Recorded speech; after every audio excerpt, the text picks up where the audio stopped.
Magandang araw po, mga kaibigan. Welcome po sa Kulil TV.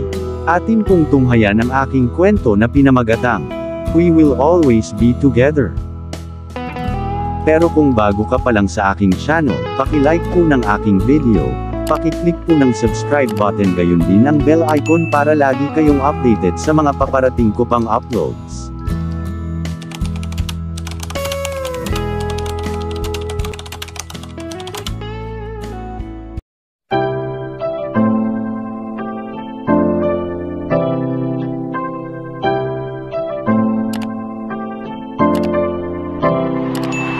Kulil TV.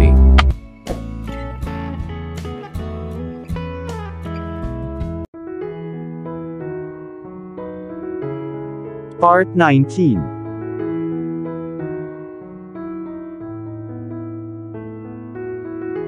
Determinado na isantabi ang kanyang galit at sakit na damdamin, at magkunwaring may amnesia sa nangyari sa break room, umupo si Ivana at tinanggal ang kanyang salamin at pinunasan ng laylayan ng kanyang damit bago niya ito isinuot muli. Aasa rin na sana niya si Juan Carlos at hihingi ng tulong sa pag-access sa laptop niya nang dumating sina Clara at Gibby para iligtas ang araw.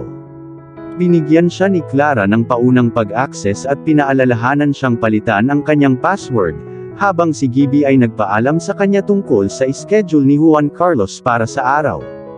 Bilang bahagi ng kanyang training, kailangan niyang umupo sa lahat ng kanyang mga meetings para sa araw, makipag-ugnayan sa kanyang pagbisita sa gym kasama ang kanyang personal trainer, ayusin ang kanyang lunch, kunin ang kanyang dry cleaning, at mag-type ng ilang mga report at mga presentasyon. Naisip ni Ivana na napakaraming gawain para sa isang araw, ngunit hindi siya nangahas na magreklamo. Hindi pagkatapos ng kanyang mga kahilingan sa sweldo. Dinadaanan pa niya ang schedule niya nang huminto sa desk niya ang dalawang lalaking nakita niyang kasama ni Juan Carlos sa Crush Club kagabi. Saglit silang nagkwentuhan nina Gibby at Clara bago nabaling ang atensyon sa kanya. Ikaw dapat si Ivana, ako si Matthew, at ito si Julian, kapatid ko. Si Ivana ay tumingala mula sa kanyang screen ng matagal upang makipagkamay sa kanila. Ang sarap maglagay ng mukha sa mga pangalan sa pintuan ng kanilang opisina. First cousin namin si Juan Carlos, ang mga daddy namin, sabi ni Julian, humihina ang boses, naiwan si Ivana na mismong nagdugtong ng mga tuldok. Maitim ang buhok nila na may sapphire na mga mata, ngunit nakikita niya ang pagkakahawig ng pamilya, ang chiseled jawline, matataas na cheekbones at Roman nose. Pareho silang gwapong lalaki din, not to mention kasing tangkad ni Juan Carlos. Ngunit sila ay problema na magagawa niya nang wala. Ikinagagalak kung makilala kayong dalawa, itinapon niya sa kanila ang inaasahan niyang isang panalong ngiti at itinuro sa kanyang screen. Pero kailangan kong tapusin ito. Siyempre, tumango si Julian, kumikinang sa amusement ang mga mata niya, parang may alam siya na hindi niya alam, at wala siyang planong ibahagi. Ipinaalala niya sa kanya ang isang masiglang bata, palaging nalalagay sa gulo. Isang male version ni Lydia. Isang napakainit na bersyon ng lalaki. See you later. Binigyan siya ni Matthew ng isang maliit na kaway at tinulak si Julian sa opisina ni Juan Carlos. Hindi tulad ng kanyang kapatid, may kalmado ito sa kanya na nakita ni Ivana na nakapapawi ng loob, at ito ay hindi lamang mula sa kanyang malalim, modulated na boses. Pareho silang second in command, paliwanag ni Gibby nang wala na sila sa paningin nila. Sila ang gumagawa ng lahat ng desisyon kapag wala si Juan Carlos. Si Matthew ang namamahala sa marketing, PR at communication, pinamumunuan ni Julian ang lahat ng pinansyal na lugar sa negosyo. Okay, tumango si Ivana. Dapat ba akong mag-notes? Pakiramdam ko ay dapat akong mag-notes. Tumawa si Gibby, lumalambot ang matitigas na linya sa mukha niya na halos magustuhan niya. Relax, hindi ka magsusulat ng pagsusulit sa pagtatapos ng araw. Huminga ka lang, dagdag ni Clara. You've got this. Oo, mayroon ako nito, pag-iisip ni Ivana sa sarili. Pero hindi niya ginawa. Siya ay lumalangoy sa Panic Creek habang pinapanood niya ang mga email sa kanyang inbox na pumutok at ang kanyang laptop ay walang humpay na tumutunog. Ipinadala ko sa iyo ang mga kinakailangan sa panjeta ni Mr. Jackson, iniangat ni Gibby ang kanyang ulo sa screen ng kanyang laptop. Karaniwang hindi siya nag-aalmusal. Mas gusto ang mga macchiatos at americanos mula sa Rice Coffee Shop sa ibaba, kung sakaling sabay kayong pumasok ulit. Hindi mo na kailangang mag-alala tungkol sa pag-aayos ng kanyang lunch, karaniwang pinapadalhan siya ng kanyang mommy ng lutong bahay na pagkain kasama ang isa sa mga driver o ang kanyang security detail. Ngunit pakiusap, suriin ang kanyang listahan ng panjeta sa lalong madaling panahon. Ito ay mahalaga. Oh God, halos nagha-hyperventilate si Ivana ngayon. Kailangan kong mag-note. Nasaan ang aking notepad at panulat? May notepad ba ako? Inabot ni Gibby ang maliit na stationery box na dala niya, at iniabot sa kanya ang isang bagong spiral-bound na journal at isang makintab na panulat na may nakalagay na pangalan ng kumpanya. Kay wag ka ngang ma-stress. Hinawakan ni Clara yung kamay niya at hinawakan ng mahigpit. First day mo pa lang. Sure, first day pa lang niya, pero mas ayaw ni Ivana na fudge pa ito, hindi pagkatapos mabaliw sa boss niya. Ang mas maraming notes na ginawa niya, mas mabuti. Ayaw niyang bigyan ng kahit anong bala si Juan Carlos para umungol at tumahol ulit sa kanya. After you've settled in, dadalhin kita upang matugunan ang kanyang security detail, pagpapatuloy ni Gibby, hindi huminto upang tingnan kung mayroon pa siyang puso. Bakit kailangan na naman niya ng security? Tanong ni Ivana na agad namang nagsisi nang makita ang dismayadong tingin sa mata ng senior assistant. Kinagat ni Gibby ang kanyang mga labi at mahigpit na ipinatong ang kanyang mga kamay sa kanyang kandungan. Si Mr. Jackson ay hindi nanalo ng Businessman of the Year Award 2 years running by being nice. Marami siyang nagawang hindi masaya at nakatanggap ng kanyang patas na bahagi ng death threats. Wala. Gayunpaman, kamakailan lamang. Ngunit ang board ay hindi nais na kumuha ng anumang mga pagkakataon, at sigurado akong mapapahalagahan mo kung bakit. Ang isang patay na CEO ay hindi mabuti para sa negosyo. Napalunok si Ivana, nanlamig hanggang sa buto sa sinabi ng ibang babae. Alam niya na si Juan Carlos ay may init ng ulo, ay nagkaroon ng isang napakaraming run-in sa kanya mismo, ang pinakahuli ay ang break room. Ngunit ang magkaroon ng mga taong gustong saktan siya ay medyo sukdulan. Siguro kapag tumigil na siya sa pagkapuot sa kanya, sana sa lalong madaling panahon, makipag-chat siya sa kanya at sabihin sa kanya na subukang mas mabuti ang kanyang mga ugali, at matutong makipaglaro ng mabuti sa ibang mga bata. Kailangan ni Aiden ng buhay ang kanyang ama. Para sa kanyang pang-araw-araw na pakikipag-ugnayan, karaniwang may isa o dalawang sasakyan na sumusunod sa kanya, dagdag ni Gibby. Ngunit para sa mga panlabas na kaganapan, pampublikong pakikipag-ugnayan, at paglalakbay sa ibang bansa, nangangailangan siya ng mabigat na proteksyon. Tiyaking dumaan ka sa protocol ng kumpanya. Tumango si Ivana at nagsulat ng note sa libro niya. Nakuha ko. Dagdag pa ni Clara sa kanyang pag-aalala sa kanyang anunsyo. Kailangan mong maging pamilyar sa manual ng HR at Code of Conduct din. Ngunit muli, hindi ka magsusulat ng pagsusulit, kaya maglaan ng oras sa mga iyon. Tumawa si Gibby. Nakakatawa ang biro sa unang pagkakataon, hindi na ngayon, ngunit si Ivana ay tumawa dahil sa pagiging magalang. Buhay na bumukas ang pinto ni Juan Carlos. Ayaw niya syempre lalo na pagkatapos ng paghaharap nila sa kusina pero parang puppet sa isang string ay tumingala si Ivana na pumipilipit at kumakalam ang sikmura na natatakot na sa darating. Inilibot ni Juan Carlos ang ulo sa pinto at tinuro siya ng diretso, I need you. Ako? Tanong ni Ivana na gulat sa paraan ng pagharap nito sa kanya. No, please, hi, thank you. Just barked orders. May isang tao, tiyak na hindi siya, tinutulak na niya ang kanyang mga limitasyon para sa isang araw, dapat magturo sa kanya ng ilang mga asal. Nagalit si Ivana habang pinipiga ang kanyang mga kamay sa kanyang kandungan, ang kanyang katawan ay tumatangging sumunod sa kanyang mga tagubilin at pumunta sa kanya. Wala akong buong araw. Bulalas ni Juan Carlos at naglaho pabalik sa loob ng opisina. Ayos lang, magiging maayos ka. Parehong itinulak siya ni Clara at Gibby patungo sa lungga ng dragon at naging mahirap sila. Hindi siya magiging okay.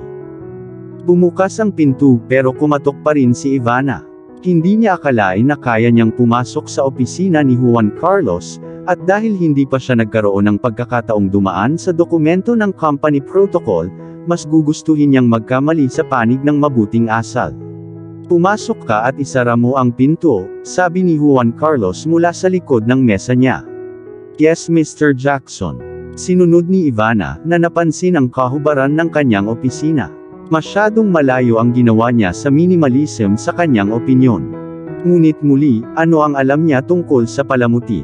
Isa lang siyang children's book illustrator na ngayon ay nagliliwanag bilang isang personal assistant. Isang assistant na walang karanasan, walang gamit at masakit na kulang sa paghahanda. Bukod sa mid-century black leather couch, ang dalawa pa niyang boss ay kasalukuyang inookupahan.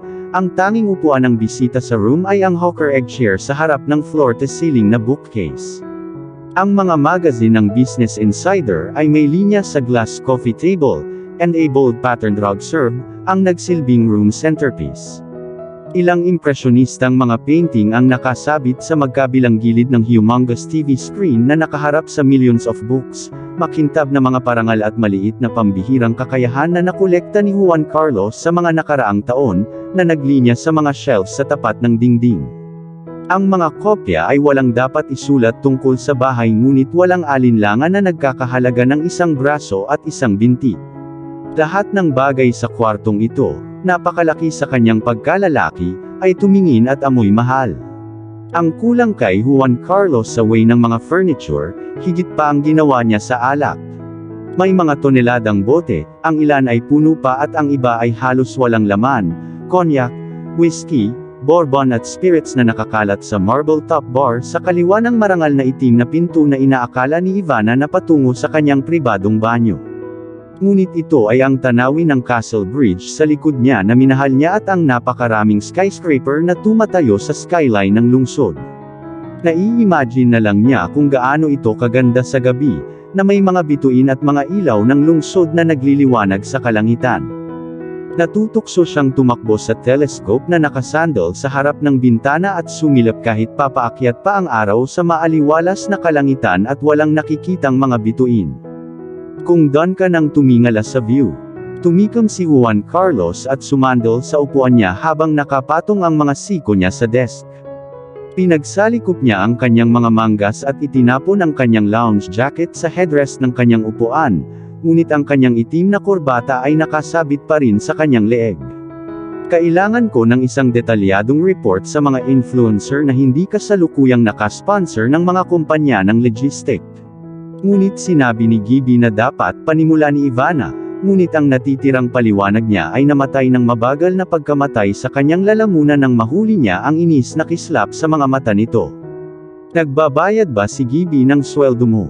Hiling niya, mahinang itinambol ang kanyang mga daliri sa makinis na ibabaw ng kanyang mesa. Umiling si Ivana at pinagsalikop ang mga kamay sa harap niya.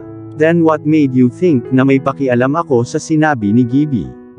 Paumanhin, Mr. Jackson, sasagutin ko ito kaagad, sabi niya, na nagplaster ng pinakamalaki, pinakamatingkad na ngiti sa kanyang mukha, upang pigilan ang pagsiklab ng galit sa kanyang tiyan hanggang sa kanyang lalamunan na nagbabantang puputulan ang kanyang supply ng hangin. Naiintindihan niya, hinahamak niya ito, ngunit walang dahilan para kausapin siya nito. Itinuro ni Juan Carlos ang pinto, at magalang niyang nakita ang sarili sa labas. "Oh, magdala ka ng mga pampalamig at mga pahayagan para sa araw na ito," tawag niya sa kanya nang makalabas siya ng kanyang opisina. Makalipas ang 10 minuto, bumalik si Ivana na may dalang cart ng mga pampalamig, mainit at malamig, dahil hindi niya tinukoy kung ano ang gusto niya, at isang bundok ng mga pahayagan. Nagulat siya na marami pa rin sa sirkulasyon nang kunin niya ang mga ito mula sa reception. Dahil walang papel ang mundo, inaakala niyang lahat ng pangunahing editorial ay nagtatago na ngayon sa likod ng mga paywall, at magkakaroon ng premium na subscription ang isang makabagong kumpanya tulad ng Jackson Logistics. Ngunit malinaw, ang mga kapangyarihan na mayroon pa rin ay napakalumang paaralan at ginusto ang amoy ng ink sa mga freshly printed newspapers. Matamis na ngumiti sa kanya sina Julian at Matthew habang inihahain niya sa kanila ang kanilang mga kape at biskwit, nakikipag-usap sa kanya at nagtatanong sa kanya ng lahat ng uri ng mga katanungan. Sinagot silang lahat ni Ivana ng nakangiti at sariling mga tanong. Sa oras na ihain niya kay Juan Carlos ang kanyang pangalawang tasa ng kape para sa araw na iyon, hindi na siya masyadong nababalisa sa magkapatid. Nagustuhan niya sila, mabait sila. Kung ano sana ang okay na unang araw ng trabaho para kay Ivana, naging bangungot na mahirap niyang kalimutan sa napakatagal na panahon, simula sa simpleng paglalagay niya ng espresso ni Juan Carlos at isang side plate ng biskwit sa mesa niya. Kinagat niya ng kaunti ang isa sa mga chocolate cookies at iniluwa ito sa paper bean sa paanan niya. Galit na nagmumura sa ilalim ng kanyang hininga, itinulak niya ang plato palayo sa kanya sa sobrang lakas na dumulas ito sa mesa at nabasag sa floor, nadudurog sa matutulis na piraso sa buong floor. Gulat, napabuntong hininga si Ivana sa marupok na gulo, hindi makapagrehistro sa huling 30 segundo. Sinusubukan mo bang patayin ako? Sigaw ni Juan Carlos sa kanya, na natigilan siya sa kanyang pagkawalang sigla habang papalapit siya sa desk. Sina Gibby at Clara ay nasa silid sa isang tibok ng puso, at sina Julian at Matthew ay nasa kanilang mga paa na pinipigilan siya. Ano ang mali sa'yo? Pagpapatuloy ni Juan Carlos, madilim ang mukha sa galit at nanlalaki ang mga mata sa bagay na mailalarawan lamang ni Ivana bilang takot. Hindi mo ba nababasa? Nabigla sa kanyang galit, at napahiya ng higit sa anumang naranasan niya, napaluha si Ivana. Ako ay humihingi ng paumanhin. Sabi niya, pero wala siyang ideya kung ano ang hinihingi niya ng tawad hanggang sa tumabi si Gibby sa kanya, ang mukha niya ay namumula, ang kanyang mga labi ay nakaunat sa isang manipis na matigas na linya. Hindi mo ba nabasa ang mga kinakailangan sa pagkain ni Mr. Jackson? Ipinadala ko sila kaninang umaga. Pinaalalahanan kita na suriin ang email. Umiling si Eden, wala siyang pagkakataong gumawa ng anuman sa kanyang laptop maliban sa pag-aralan ang kanyang schedule. May allergy si Mr. Jackson sa mga mani, paliwanag ni Clara sa kanyang mahinahon at humihingang boses. Ang mga biskwit na inihain mo sa kanya ay may pecans. Ano? Tanong pa ni Ivana sa sarili, natulala na may allergy siya sa anak niya, takot na baka hindi niya namamalayang napatay siya. Noong una niyang nalaman ang tungkol sa nut allergy ni Aiden, gumapang siya sa internet na parang baliw. Google, WebMD at ang libu-libong hindi kilalang mga doktor sa internet na hindi kailanman gumugol ng isang araw sa med school ngunit alam ang lahat ng dapat malaman tungkol sa mga allergy ay nakatulong sa kanya na maunawaan ang lahat. Alam niyang may maliit na pagkakataon na nagkaroon ng allergy si Aiden sa isa sa kanila. Pero dahil hindi naman siya nakikipag-ugnayan kay Juan Carlos ay hindi na niya talaga pinag-isipan ito. Hanggang ngayon. Bakit kailangang maulit ang lahat sa iyo? Lubos na hindi maintindihan ni Juan Carlos ang kanyang tanong dahil ang kawalan ng kapangyarihan sa pag-compute sa kanyang bahagi ay naging malupit sa kanya. Paalisin mo siya dito, at ayaw ko siyang makita. Si Gibby at Clara ay nagwalas sa kanya palabas ng silid at itinago siya sa opisina ni Clara habang siya ay umiiyak at paulit-ulit na humingi ng tawad. Paumanhin, hindi ko sinasadyang saktan si Mr. Jackson. Hindi ko alam na allergic siya sa mani. Naiiyak na sabi ni Ivana. Ang anak ko ay may parehong allergy din, at naiintindihan ko kung gaano mapanganib kahit na ang pinakamaliit na kagat ay maaaring maging. Let this be your first lesson, seryosong sabi ni Gibby. You have to be vigilant at all events and functions Mr. Jackson attended. Dapat mong triple check ang menu sa lahat ng oras, at kung kailangan mong tikman ang kanyang pagkain, pagkatapos ay kung ano ang gagawin mo. Tumango si Ivana at nagdahilan na maghilamos sa banyo bago iligtas ang natitira sa kanyang bangungot sa isang araw. Nasa opisina pa rin ni Juan Carlos sina Matthew at Julian nang pumasok ito para linisin ang kalat. Iniwasan niyang makipag-eye contact sa alinman sa mga ito habang winalis niya ang mga piraso ng salamin at dinampot ang hindi kinakain na biskwit. Sa nanginginig na hininga at sa parehong hindi matatag na mga binti, lumingon siya kay Juan Carlos na kaupo pa rin sa likod ng kanyang mesa, nakasimangot sa isang bagay sa kanyang screen. Mr. Jackson, sabi niya, nababalot ang boses niya nang tumingala siya mula sa laptop niya at tinitigan siya ng masama. Nagpatuloy siya, medyo nabigla ang kanyang mabatong katahimikan. Gusto ko sanang humingi ng paumanhin sa naging oversight ko kanina.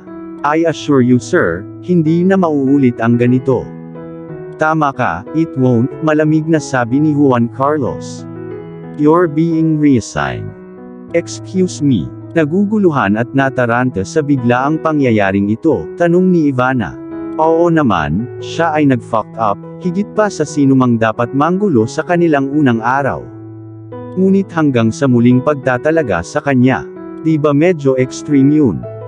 Masyado kang walang kakayahan para sa akin, at wala akong pagnanais o ang patient na makitungo sa iyo, paliwanag niya, ang tono ng tono na parang hindi pagsang-ayon sa mga mata niya. Magre-report ka kay Matthew mula ngayon. Nilunok ni Ivana ang napakalaking bukol na nakaharang sa kanyang lalamunan habang tumutulo ang nag-iisang luha sa kanyang pisngi. Pinunasan niya ito, naiinip, gamit ang likod ng kanyang kamay. Napakabuti kung gayon, Mr. Jackson. Ito ay isang pribilehiyong maglingkod sa iyo. Kahit papaano ay nagawa siyang buhati ng kanyang nanginginig na mga paapalabas ng opisina ni Juan Carlos at mawala sa kanyang paningin ng walang insidente. Gusto niyang maiyak at bumalik sa kanyang mesa, ngunit ang isang pandak na lalaki na medyo mas bata sa kanyang sarili na may smiling brown eyes behind his horn-rimmed glasses and straw-colored hair, ay naghihintay na may dalang isang bouquet of baby's breath na gagawin. Bumuti ang pakiramdam niya at ipinagpaliban ang kanyang cry fest. Matutulungan ba kita? Tanong niya na may ngiti na sana ay sapat na ang liwanag para matakpan ang kanyang mga luha. I'm Sean, pakilala niya at tinulak ang mga bulaklak sa mga kamay niya. Nahihiyang dagdag pa bago sumakay sa elevator. Welcome gift ito. Teka, tawag sa kanya ni Ivana na gustong magpasalamat pero wala na siya. Naamoy niya ang mga bulaklak, nakaramdam siya ng saya sa unang pagkakataon mula nang pumasok siya sa trabaho. Nagkaroon pa ng kabutihan sa mundo. Naibalik ni Sean ang kanyang pag-asa sa sangkatauhan. At dito na po, nagtatapos ang part 19 ng ating kwento. Sabay-sabay po natin abangan ang susunod na kabanata. Paki-support rin po ng mga kwentong pag-ibig ni Dion Channel TV at Deborah Stories, ang aming munting channel. Maraming salamat po. God bless and stay safe.